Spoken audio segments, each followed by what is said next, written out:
Fala pessoal, começando aqui mais um episódio do Mais Esportes Negócios. Dessa vez a gente está com o Márcio, diretor de esportes e comunidade da Ubisoft, e estou sempre aqui com o Lucas também. Muito bem-vindo, Márcio. Obrigado. Obrigado, Eric. Obrigado, Lucas, pelo convite. E como sempre, eu estou aqui com o Lucas, né? Tá abaixo de mim aqui. Sempre a discussão que, para mim, você está abaixo de mim. Mas é uma questão aí de hierarquia e tal, cada um tem o seu olhar. Eu não quero dizer nada, mas eu estou acima de todos os dois. Então, para mim, eu tô acima. brincadeiras à parte, é um prazer estar com o Márcio aqui. O Márcio, ele cuida da América Latina, né? Tanto no Esportes Esportes como comunidade da Ubisoft. Ubisoft, para quem não sei como não conhece, é um dos jogos aí de grande sucesso é o Rainbow Six. Então hoje vai ter bastante... Olha, tem muita gente que não conhece o Ubisoft. Dentro do mercado de games, não. Mas conhece os jogos, né? Assim. Conhece os jogos, isso. Aí quando você começa a mencionar Rainbow Six, Assassin's Creed, Watch Dogs, Far Cry, as pessoas... Ah, sim! Aí todo mundo conhece, né? Não tem como. Não.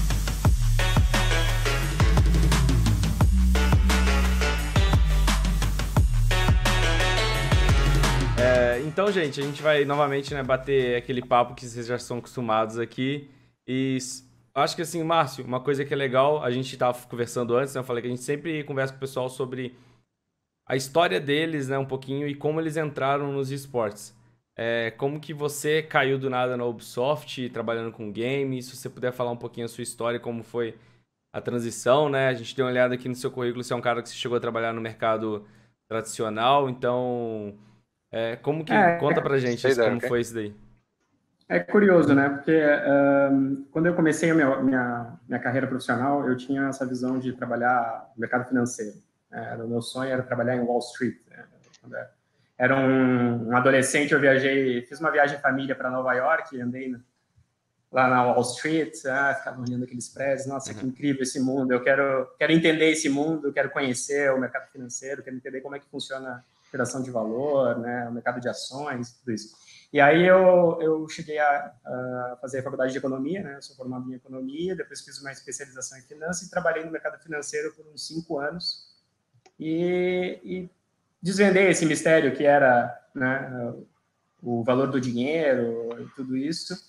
E fui perdendo um pouco o interesse pelo mercado. E aí comecei a me interessar bastante por marketing, como um todo, porque era um mercado novo, uma área nova, e busquei aí uma especialização em marketing. Então, eu fui fazer um MBA na França, numa escola chamada HEC, que é uma escola bem conhecida lá da França de negócios. Esse MBA, na verdade, é um MBA generalista de administração, então eu estudei todas as áreas da administração de empresas, mas eu foquei bastante marketing e inovação nesses estudos. E na época, fazendo um trabalho de autoconhecimento também, né, de entender quais são suas ambições em termos profissionais, o que você gostaria de fazer e tudo isso. E eu comecei a perceber que eu tinha uma empatia muito grande, uma vontade muito grande de trabalhar tanto com tecnologia como com entretenimento. E é curioso porque dentro de um desses eventos de empresas, dentro dessa escola, teve a presença da Ubisoft, que a Ubisoft é uma empresa francesa. E ela estava lá presente no campus, e aí conversando com o pessoal da Ubisoft, nossa, deu um clique, assim, puxa, os videogames é justamente a junção de tecnologia e entretenimento, né, que é tudo que eu gostaria de trabalhar. Então, desde aquele momento, eu já criei uma aproximação com a Ubisoft. Eles até me ofereceram na época de fazer um estágio no departamento financeiro, claro, porque todo o meu background era em finanças. E no fim eu acabei não trabalhando com eles lá e trabalhei numa outra empresa que fazia jogos para a internet e fazia produção de desenho animado. E aí nessa depois eu retornei para o Brasil e acabei conhecendo o Bertrand aqui no Brasil, e aí por coincidência acabei entrando justamente na Ubisoft, só que no Brasil. Era para acontecer, né? Era para acontecer, era destino. Legal. E eu entrei como gerente de negócios digitais, então eu cuidava basicamente das vendas digitais, distribuição digital dos jogos, e todo o conteúdo que era de pós-lançamento. Isso foi em que ano? Isso foi em 2012. Na época ainda não tinha tido boom ainda dos esportes, né? Tava começando. Não. Não. E nessa época ainda a gente estava trabalhando muito esses jogos free-to-play PC. Na internet, bom, já existia League of Legends e tudo isso, mas existiam esse boom dos free-to-play, que a Ubisoft tinha alguns projetos na época, que alguns não deram muito certo, mas não deram certo, mas deram para a empresa, porque a empresa adquiriu muito know-how e entendimento em tecnologia que ajudaram futuramente em outros jogos, né? Inclusive o próprio Rainbow Six Siege. Então, as equipes que trabalharam em jogos que não performaram, eles acabaram tirando expertise que levaram outros jogos a terem sucesso depois. Né? É mecânica que teve que desenvolver para um jogo, né? Às vezes. Mecânica, mas é toda essa questão de servidores, de live branding, né? De você estar sempre criando conteúdos novos. Então, hoje existe essa tendência de mercado em que a maioria das coisas já estão focando em produtos de ciclos de vida longos, né? Produtos que vão ser, claro, quase que mundos vivos, né? Que vão ser alimentados com conteúdos constantes durante 2, 3, 5, 10 anos, né? Mais ou menos seguindo o modelo que é da Blizzard, né? Que começou lá com World of Warcraft. Então, e também construção de comunidades em torno desses jogos. Todo esse movimento dos Battle Royales é também sintoma disso. Então, isso é uma tendência de mercado. Bom, mas vamos voltando à questão sobre a carreira. Então, bom, eu entrei então na Ubisoft, cuidando desse mercado digital, e dentro do escopo do meu trabalho existia exatamente tudo que era conteúdo pós-lançamento, né? Porque ele era predominantemente, como era conteúdo digital, então entrava dentro do meu departamento. Então, eu comecei todo esse trabalho também, eu criei um departamento de comunidade dentro aqui do escritório do Brasil, então, com gerentes de comunidade que trabalhavam esse conteúdo junto com a comunidade. E logo após isso, bom, a gente começou também a fazer criação de conteúdo, fazer live streaming, fazer conteúdo para o canal da Ubisoft. E quando lançou o Rainbow Six, a gente identificou aí um potencial para as competições, né? E é curioso isso, porque mesmo antes do lançamento do Rainbow Six, a gente já estava conversando com o pessoal da comunidade e eles mesmos já estavam interessados. Nossa, esse jogo aí parece que vai ser interessante e vamos investir o nosso tempo nisso. E aí, com o lançamento do Rainbow Six, o jogo, claro, ele teve essas dificuldades no início, mas ele se provou um modelo de sucesso já, e a própria comunidade ela começou a pedir por campeonatos, né? Então, a gente até tem isso bem claro, que, na verdade, quem decide se um jogo vai ser competitivo ou não é a comunidade, né? E quem decide também que se vai ser esportes ou não é a comunidade, né? A gente não decide, a gente não lança um jogo, esse jogo vai ser esporte, não. Quem decide no fim são os fãs, a comunidade de jogadores, e eles começaram a pedir por campeonatos, né? A gente chama os Community Cups, e a gente joga nos primeiros 2, 3 meses, a gente fez várias Community Cups, que deram super certo, tivemos, sei lá, 100 times inscritos em cada Copa dessas, e disso a gente montou o plano que foi o plano que a gente traçou para o primeiro ano, que depois aí gerou todo esse projeto do esporte eletrônico dentro, com o Rainbow Six dentro da Ubisoft. Né? Então, o Rainbow Six é de 2015, né? E eu lembro que, tipo, em 2016, a NTZ, por exemplo, já tinha time. Sim, exato. Então, desde o começo, né? Desde a primeira temporada. Então, eu me recordo muito bem que eu encontrei com o Lucas naquela época, e já nesse primeiro ano, a gente pensou um plano de 1 ano para o jogo, né? Com pelo menos 5 temporadas, né? Eram 3 temporadas da Elite Six naquela época e 2 que a gente chamava de Brasil.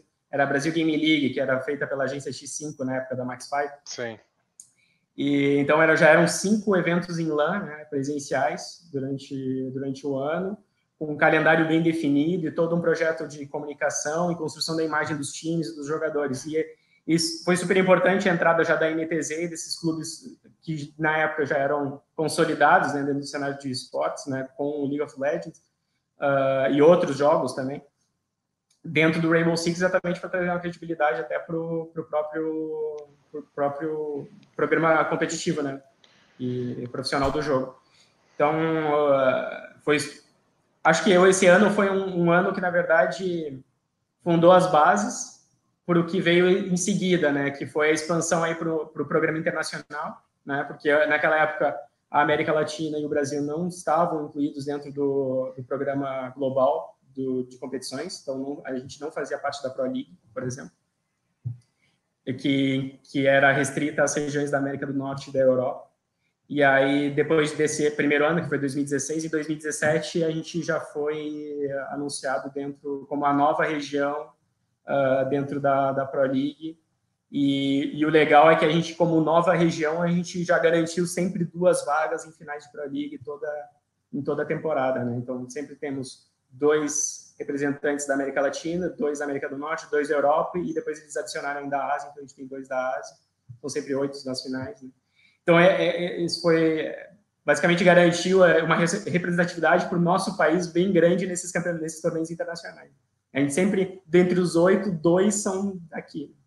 E o Brasil chegou mandando bem, né? Isso foi ótimo. Né? Então, vamos dizer que não só o sucesso do nosso calendário competitivo do Brasil meio que criou a justificativa para a gente ser incluído dentro desse programa internacional, mas também, claro, a competência e a qualidade dos nossos jogadores, dos nossos times, né? E ficou isso muito bem claro, e meio que foi quase como se fosse a peça final para o diretor de marca do Rainbow Six dizer assim, não, vamos incluir a América Latina. Foi 2 participações de times brasileiros em 2 eventos. Uma foi o showmatch que foi realizado na Inglaterra quando foi demonstrado a expansão do BOP, né? Acho que eu lembro desse showmatch. A Skull Rain, que a gente levou para esse showmatch o time da NTZ na época. Nesse time tinha o Mavi, o Nesk, o Snarf, né? O Nino e o Vag. Então, esse time ele viajou para a Inglaterra e eles jogaram o showmatch lá e só no showmatch os times lá já perceberam, nossa, o time brasileiro está no mesmo nível, né, competitivo. E depois teve uma outra participação que foi no Invitational de 2017, em que a gente classificou um time brasileiro, que foi a Santos Dexterity na época, e a Santos chegou na semifinal, né, do Six Invitational, e só perdeu para a campeã na época, que era Continuum, que é a atual Evil Genesis. Então, eles só perderam para o campeão, né, no caso. E aí, foi justamente nesse evento, desse Six Invitational 2017, que o Brasil, a América Latina, como região, foi incluída dentro do programa da Pro League, né, de Rainbow Six. Eu acho que uma coisa que eu sempre falo para todo mundo, e eu aproveito para os ouvintes aí, que, aliás, se vocês ainda não seguem as redes sociais do Mais Negócio, é @maisnegóciogg no YouTube, no Twitter e também no Instagram. Inclusive, o próximo programa a gente vai fazer uma live direto do YouTube, então não deixa já de inscrever no canal aí, vai estar em algum lugar aí, o Paulo vai colocar pra gente acompanhar.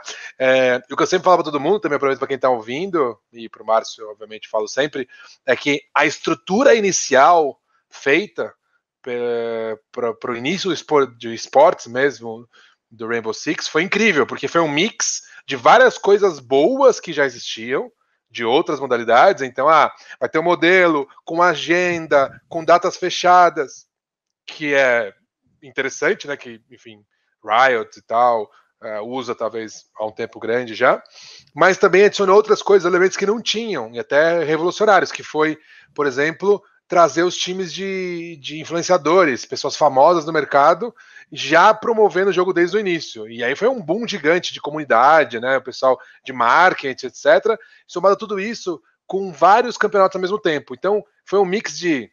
E aí, não sei se é a melhor coisa que eu vou fazer agora, mas é um elogio, então acho que vale. Foi um mix de Counter-Strike, onde você tem uma série de campeonatos, você nunca para de assistir, com até o negócio que a Riot está fazendo agora, né, que é usar os influenciadores para promover o jogo, mas isso de usar realmente os influenciadores para promover o jogo, um marketing, né, algo um pouco mais tradicional, mas usado desde o início, e com uma grade constante e programada ali de agenda de jogos. Então, eu realmente, quando vi aquilo, né, e a NTZ acho que foi um dos primeiros clubes a entrar, dentro dos clubes que ainda existem, clubes grandes, a entrar, e realmente foi na hora que eu vi isso, eu falei, cara, é uma junção perfeita. Tanto que o jogo, ele teve um boom e nunca mais parou de crescer. Na verdade, falha minha, que por reorganização interna tive que sair um tempo aí, e agora finalmente estou de volta aí com força total, mas eu não canso de esconder. E obviamente teve um elemento surpresa aí que foi, pô, essa line-up que você disse, né, de Mavi, toda essa turma, migraram de uma outra plataforma de jogo que chegaram a ser vice-campeão mundial 2 vezes, tal, inclusive a NTZ na última, então trouxe também esse poder do FPS brasileiro, qualidade. Então, acho que os elementos do lançamento foram incríveis. E aí eu entro um pouco na dúvida, que até voltando um pouco do começo, estava explicando, que a sua carreira ela é longa dentro da Ubisoft. Eu não sabia, até é uma curiosidade que eu acho que todo esse trabalho que a gente fez, na verdade, foi uma consequência do trabalho que a gente já vinha fazendo de comunidade, né? De criação de conteúdo. De conhecimento e tal. Não, e foi perfeito. E é nessa linha, então entender, você é gamer? Ou realmente, porque você falou de entretenimento, somar tecnologia, mas poderia ser outra coisa, né? Shows, etc. Ou realmente a sua paixão também envolvia games? Não, envolvia games. Bom, nossa geração a gente jogou videogame desde moleque, então sempre a paixão pelos games ela é latente e existente desde... Né? Vamos dizer que eu tenho um gap ali de... Quando eu estava na faculdade eu não jogava videogame, eu não tinha tempo, então eu perdi um pouco esse início dos anos 2000, até 2008 eu bloqueei videogame na minha vida. É o mesmo gap, eu não tinha tempo. Eu não tinha tempo para jogar. Mas nesse MBA que eu fiz fora, eu acabei comprando um Wii na época e comprei um PS4 também e comecei a jogar muito de novo, né? Até descobri o Assassin's Creed nessa época, o 2, foi o primeiro Assassin's Creed que eu joguei e fiquei apaixonado, assim, fiquei encantado. A Ubisoft sempre te acompanhou mesmo, né? Não tem jeito. Sim. Em todos os pontos. Minha franquia favorita é o Assassin's Creed, né? Então, assim, aí voltou, claro, a paixão pelos games e mesmo nessa época, durante esse MBA que eu fiz, eu comecei a estudar muito sobre game design. Então, eu comecei a comprar livros, a conversar com as pessoas. Eu trabalhei num projeto de desenvolvimento de jogo lá na França. Então, contratei equipe, né, game designer, programador, artista, tudo, para desenvolver um jogo. Então, vamos dizer que eu sou um gamer e eu sou um estudioso já da área de desenvolvimento de games. Na época, eu ainda tinha a ambição até de virar um produtora de jogo, na verdade, um gerente de projetos de desenvolvimento de jogo. E, no fim, eu acabei indo para a área de negócios e marketing, mas também está dentro do que era a minha paixão. Legal. Cara, eu digitei Ubisoft aqui no Google, tem tipo muito jogo. E tem vários jogos que eu gosto, que eu já joguei, etc. E eu não sabia que era da Ubisoft, por exemplo. O Eric não sabia. Então, se o Eric não sabia, muita gente aí não sabe quais são os principais jogos da Ubisoft. Quais são, aliás, Márcio? Eu imagino que o Eric adora Just Dance. Não, pior que eu nunca joguei. Nunca dançou Just Dance? Até hoje eu dancei, cara. Não, ainda não. Mas eu já vi muito jogo assim já, mas eu acho legal. Cara, mas tem muito jogo assim, né? Tem muito jogo. A gente agora hoje também tem jogo de mobile, tem jogo para tudo que é plataforma possível, né? A Ubisoft ela tem como parte da empresa sempre participar das inovações, assim, ela está sempre metida. Então todos os projetos novos da Nintendo, a Ubisoft é sempre uma das parceiras, né? Então, quando foi feito o lançamento da Wii, lá há bastante tempo atrás, foi uma das primeiras desenvolvedoras para a Wii, depois para o Wii U, hoje para a Switch também é uma das principais. A gente está sempre presente também com jogos para PS4, Xbox One, PC, e agora também a gente tem uma divisão da empresa que é a Ubisoft Mobile, que faz aplicativos, né? Jogos para celular. Bom, das marcas, hoje a gente diz que a Ubisoft hoje a gente chama uma criadora de mundos, né? Então, a gente cria franquias que se estendem não só para os games, mas também para outras mídias, né? Filme, série, quadrinhos, a Ubisoft está investindo nisso também. E as marcas, vamos dizer, as franquias mais conhecidas da Ubisoft são Assassin's Creed, né? Watch Dogs, Far Cry, todos também da Tom Clancy, né? Rainbow Six Siege, o The Division, o Ghost Recon, The Division, Rainbow Six, estou esquecendo, o Splinter Cell. A gente tem o Prince of Persia, né?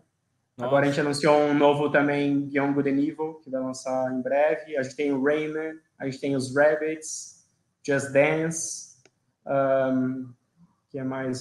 Provavelmente eu devo estar esquecendo de outros. São tantos. Não. Agora, Agora a gente tem o The Crew, a gente tem o For Honor. Que mais? A gente anunciou o Skull and Bones, que vai chegar em breve, que é um simulador de piratas. Tem vários jogos para VR também, que a gente lançou. Então, a gente também participa desse mercado de realidade virtual. É uma empresa bastante grande. A gente tem 43 estúdios pelo mundo, em 19 países, mais ou menos. Caramba. São mais de, sei lá, 13 mil funcionários no mundo. Faturamento aí de 1,7 milhões de euros. Cara, o que eu ia falar é que eu uma acho... das desenvolvedoras de videogames do mundo.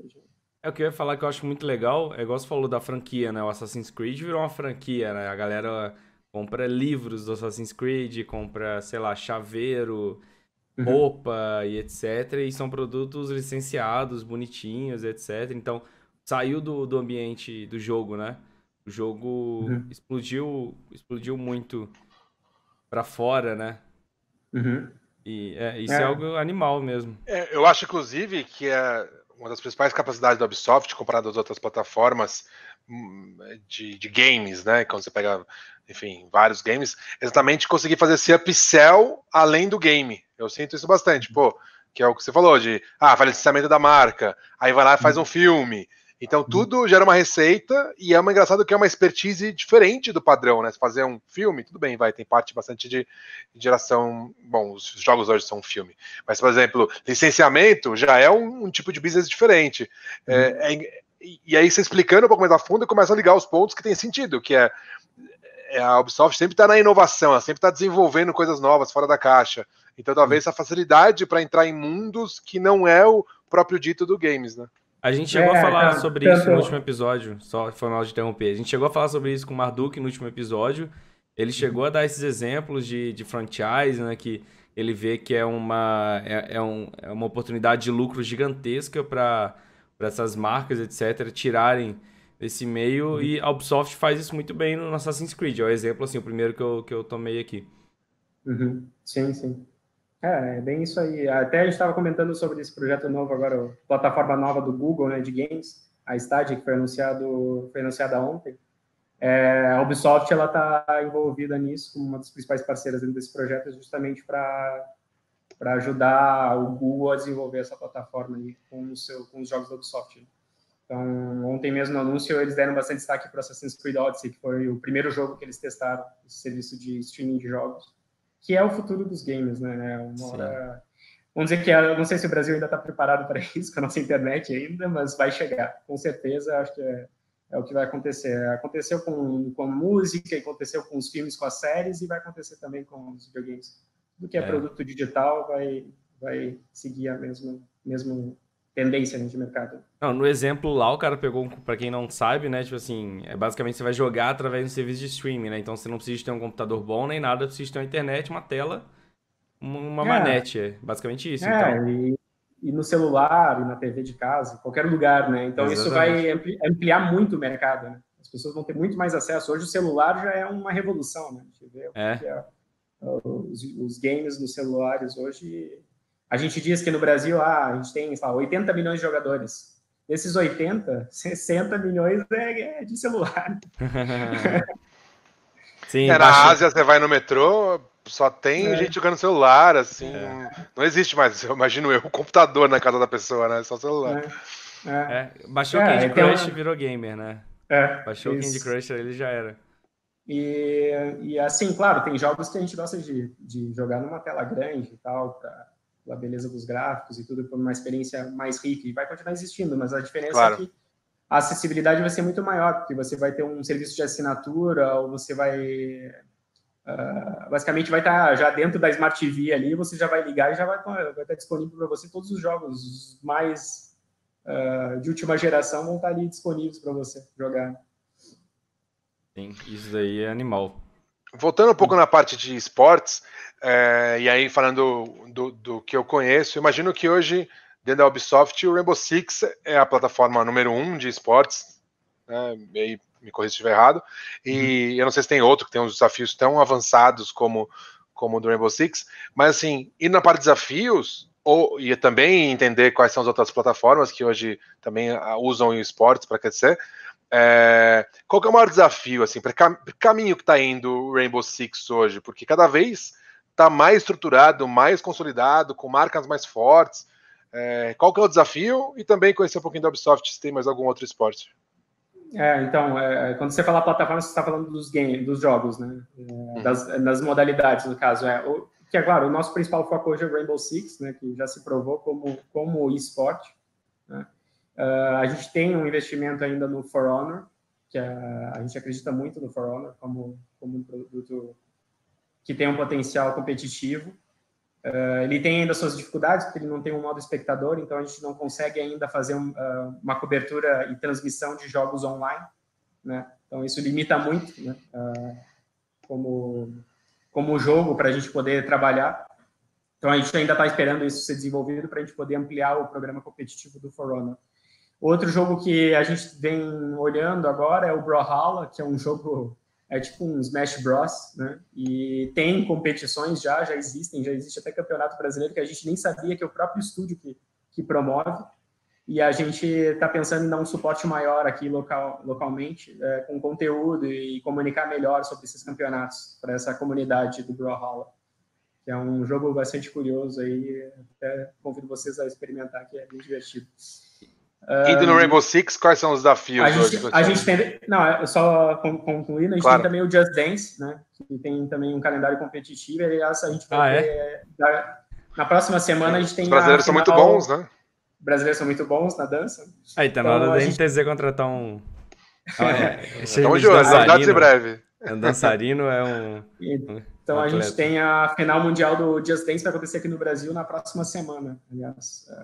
Animal. Então fiquem ligados aí, que vamos torcer para os brasileiros, para os latino-americanos pelo menos serem campeões. Esse é um esporte que ninguém não pode ficar, a galera não pode ficar, esse não sua, né? Porque sempre tem. Verdade. Esse é um bom tempo pra usar, né? Não é esporte porque não é atividade, não tem atividade física, bota né? Just Dance lá. Esforço físico.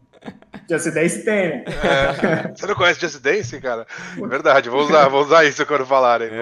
Genial. E Just Dance é um game que tá em todos os eventos, né? Então é difícil. Você sempre vê pessoas dançando, já sabe que é Just Dance, assim, uma imensidão dançando junto. E do Rainbow Six, assim, bom, hoje os desafios, na verdade, é a profissionalização, né, do cenário. Então, a gente quer trabalhar um pouco mais agora a formação de base de jogadores, né? A gente vê que existe uma carência ainda de um programa de desenvolvimento de novos jogadores, né? Como profissão.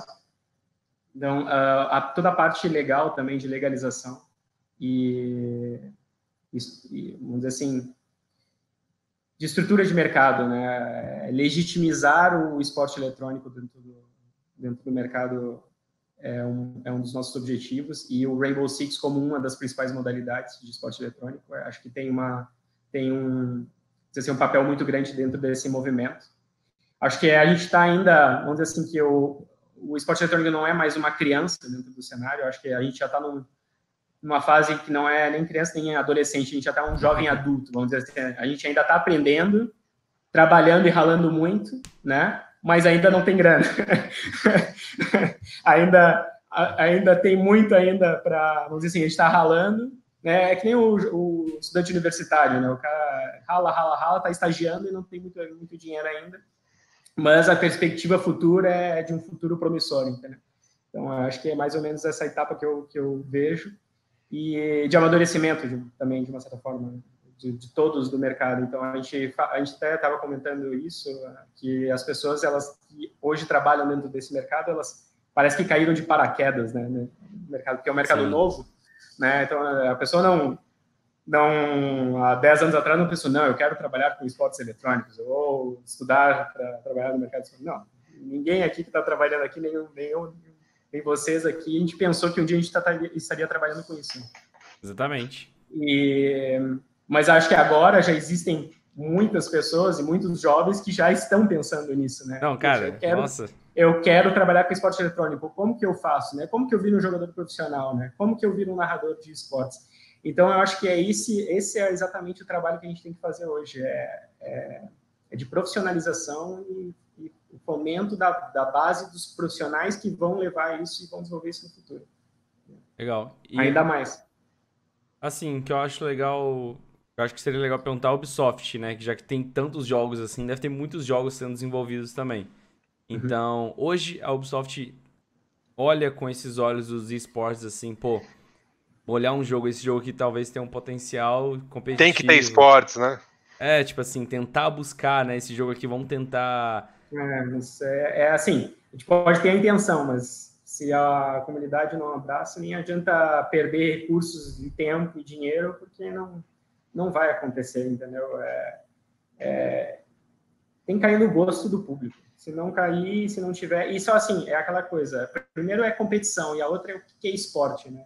São duas coisas diferentes. Uma coisa é Concordo. competitive gaming, né?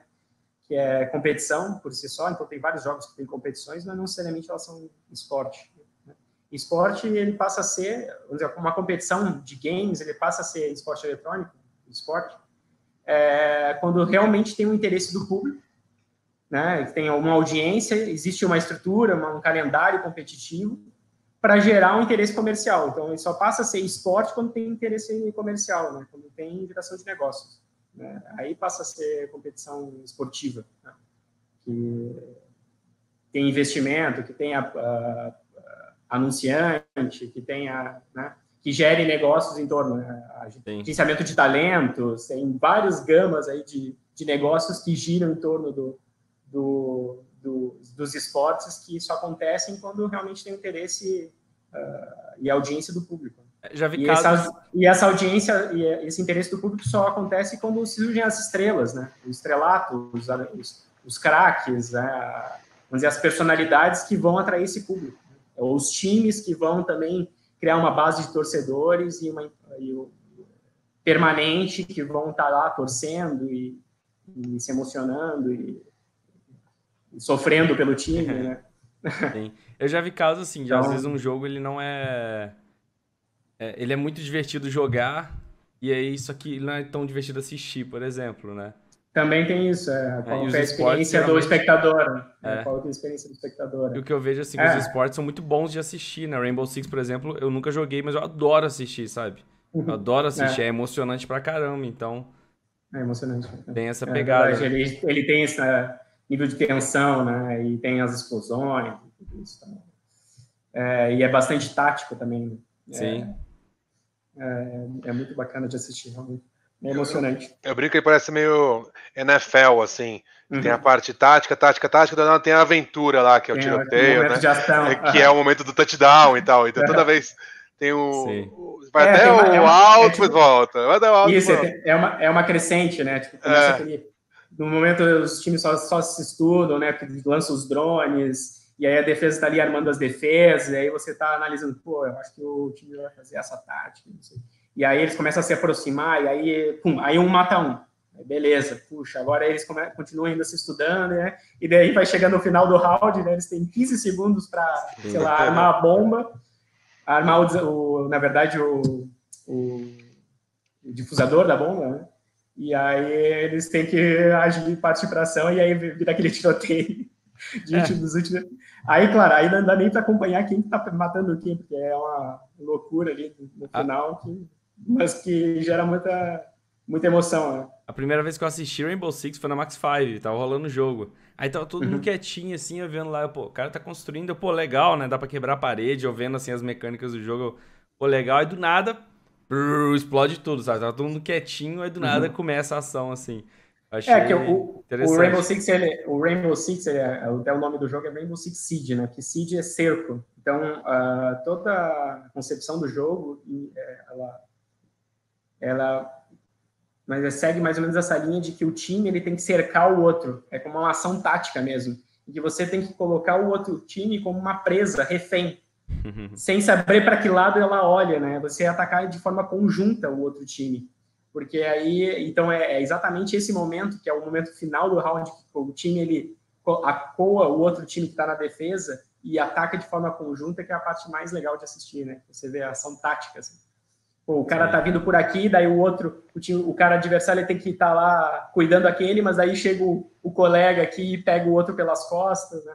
Então é toda essa movimentação que é muito, muito bacana de ver. Fora os gadgets, né, os operadores, cada um tem as suas habilidades, então também traz toda uma variedade de gameplay, de mudança de tática, e também o fato todo do ambiente ser todo destrutivo também. Então, basicamente, os times, eles moldam o campo, né, o mapa de ação, né? O mapa de ação não é sempre igual, você molda, vamos dizer assim, o cenário de acordo com a tática que você está executando, né? Então, isso é outra variante que deixa o jogo ainda mais interessante.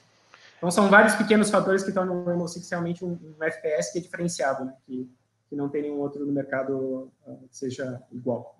Quem nunca assistiu, assista. O campeonato de Rainbow Six vai ficar louco para jogar depois, porque o jogo é divertido. Vamos dizer assim que a dificuldade do Rainbow Six é a curva de aprendizado é um pouco difícil, né? O pessoal sofre um pouco no início até pegar, assim, entender os mapas, entender as diferentes habilidades dos personagens, a gente chama de operadores, né? Então, exige um pouco de investimento de tempo e paciência para aprender, mas depois que aprende, é um jogo que você nunca mais vai largar, assim, nunca vai mais se cansar de jogar. É que nem jogar xadrez, mas com mais emoção. Legal. Chegamos basicamente na parte aqui da pauta. Então a gente fez um mix aqui, a gente combinou nos bastidores antes de começar o programa, que basicamente a gente vai falar um pouco do Rainbow Six mesmo, né? Por que ele existe, primeiramente, Márcio? Assim, ele existe para captação de novos usuários, para fidelização, uma forma de perpetuar a modalidade dentro da vida das pessoas. Isso é uma coisa que vire décadas, existe durante décadas. E também, como que é? Ele é um investimento de marketing da Ubisoft, ele tem uma vida própria, uma unidade de negócio própria dentro. Como que é o Rainbow Six no Brasil? Então, você está falando do esportes, né, do Rainbow Six. Sim, do esportes. Então, o investimento de esportes, hoje ele é um investimento de marketing ainda, do Rainbow Six, né, no jogo Rainbow Six, com a perspectiva, claro, de faturamento com a venda do jogo, com a venda também de microtransação dentro do jogo. Então, hoje ainda é um investimento de marketing. Existe um movimento dentro da empresa de transformar isso num negócio próprio, né, sendo uma divisão própria da empresa, uma divisão de esporte eletrônico, em que o próprio programa de esportes seria autossustentável. Então, ele geraria um faturamento aí de anunciantes, patrocinadores, de venda de direitos de transmissão e todos os negócios que podem ser gerados com isso, como qualquer outro esporte, né, como os esportes tradicionais, que alimentariam, basicamente, manteriam esse sistema rodando de uma forma sustentável por muitos e muitos anos, né? Então, é nisso que a gente está também trabalhando na empresa, é como transformar isso num negócio autossustentável, né? E talvez até uma perspectiva de lucro nele mesmo, e não ter, claro, que arcar com o investimento da receita do jogo para manutenção disso. Então, esse é o momento que a gente está hoje. A gente vê que existe esse potencial, porque existe o interesse do público, né? Hoje, acho que essa nova geração está mais interessada em assistir esporte eletrônico do que esporte tradicional.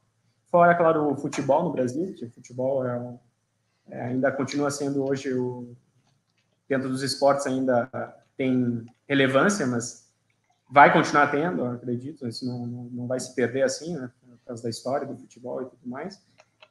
Mas eu acredito que o esporte eletrônico está encontrando seu espaço, né, dentro dessa programação esportiva. E eu vejo que até os próprios canais de mídia tradicionais, de esportes, eles estão enxergando isso como um mercado em ascensão e que vai gerar também negócios para eles futuramente, né, do ponto de vista dos anunciantes e tudo isso. Por quê? Porque o público está interessado em consumir isso, né? Essa nova geração, ela quer consumir esporte eletrônico por uma série de razões, né, mas também porque está muito presente na vida, né, hoje de todo mundo. Então, todo mundo joga videogame hoje, né? Quem tem entre,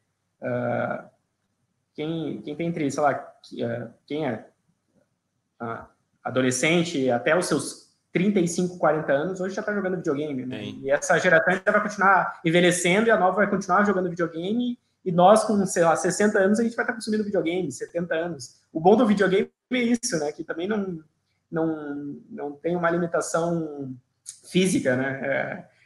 Bem que eu gostaria de ficar jogando futebol pro resto da minha vida, mas chega uma hora que o joelho não aguenta mais, né? Então o bom do videogame também é isso, ele vai continuar fazendo parte das nossas vidas e a gente vai continuar querendo assistir os melhores jogando, né? E os melhores jogando é um esporte eletrônico. Então, acho que a perspectiva é promissora para o futuro, acho que isso realmente é um mercado que chegou e não é uma modinha, eu acho que vai ficar. Existem hoje as modalidades que a gente conhece, né? A gente tem as categorias de jogos, né? A gente tem o FPS, a gente tem os MOBAs, a gente tem agora os Battle Royales, a gente tem as modalidades dentro das categorias. Então, dentro do FPS a gente tem a modalidade do Counter-Strike, a gente tem a modalidade do Rainbow Six. Algumas modalidades vão surgir, vão se manter, outras vão cair, outras vão se perpetuar por muitos e muitos anos, a gente não sabe. Mas o que a gente quer, é claro, que o Rainbow Six seja uma das modalidades sólidas que vão permanecer por muitos e muitos anos. Esse é o nosso objetivo. O jogo ele tem uma perspectiva já de, vamos dizer assim, de updates, né, de manutenção com questão de conteúdo novo para os próximos, sei lá, 10 anos, no mínimo. Então, a gente, o próprio diretor criativo do jogo anunciou que a gente quer chegar a mais de 100 operadores no jogo, né? Caramba! Então, hoje são quantos? Hoje a gente, puxa, eu perdi a conta já. Acho que a gente mas tá mais para 20 ou mais para 80? Tá para 40, mas a gente não chegou na metade ainda, né, desse número. Caramba, que legal. E a gente lança mais ou menos uns 8 por ano. Então, imagina quantos anos ainda a gente tem pela frente. Legal. Então, porque ele está vendo que, claro, que o jogo ele vai estar realmente no seu meta final quando tiver todos os operadores. É mais ou menos... Hoje, quantos personagens tem no League of Legends? Quantos heróis? 150. 150? Então, a gente não chegou nem perto desse número no Rainbow Six. Então, ainda tem muita coisa para acontecer no Rainbow Six. Sim. E claro, que se chegar também nesses 150 uma hora, daqui, sei lá, 15 anos...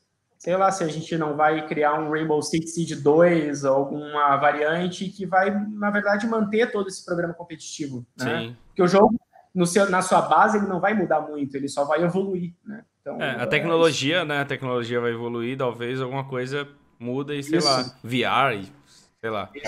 Eu tenho uma visão aí, falando já na pauta do futuro, que é o próprio Player One lá, o filme. Para mim, os jogos vão ser aquilo ali.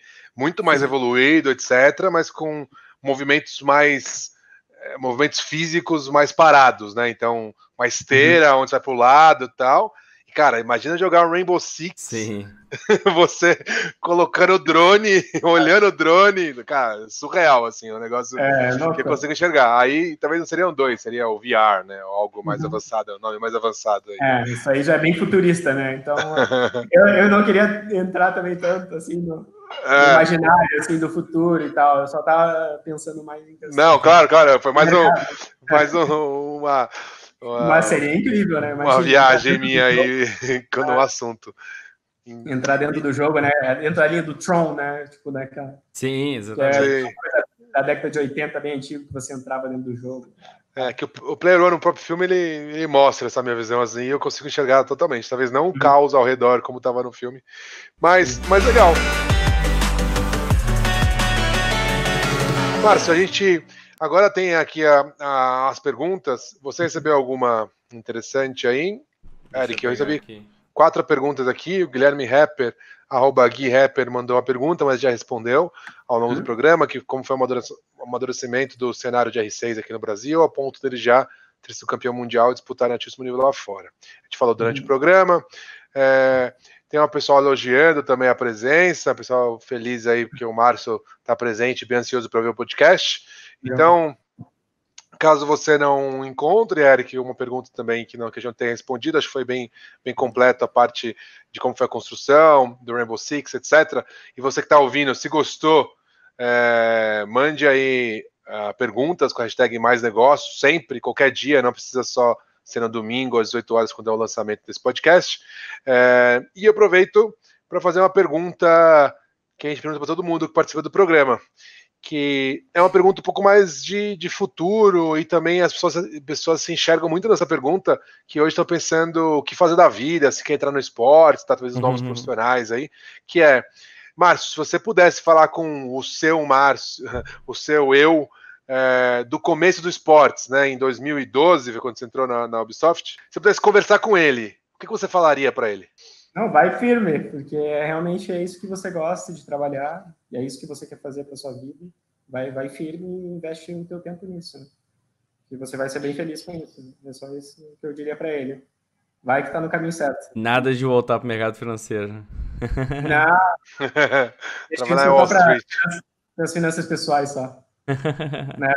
E a Betina lá fazer os investimentos. Ah, é? A Betina é um meme dos games incrível, né, cara?